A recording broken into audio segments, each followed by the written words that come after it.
employment can really contribute to the well-being and inclusion of people with chronic conditions, provided that they're really provided with adequate support to do that.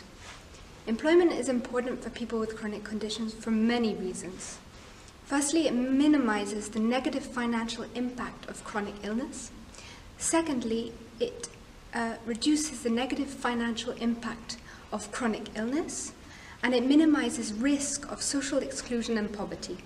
It also contributes to improved quality of life and well-being. In addition, it can have really a beneficial impact on recovery, as we've seen with examples, for example, mental health, but it's also very fundamental to staying connected to the community.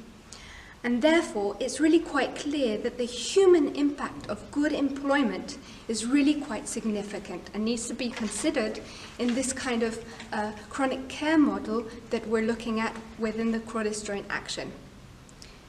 The work of CHRODIS Plus on employment is particularly important given the significant misunderstanding and lack of awareness of chronic conditions that has been identified as a key root cause of discrimination and stigma, which is a principal obstacle to employment for people with chronic conditions. And so in this context, EPF really calls for, firstly, supportive working environments and inclusive policies, both at the employer level and also at the governmental level to support that.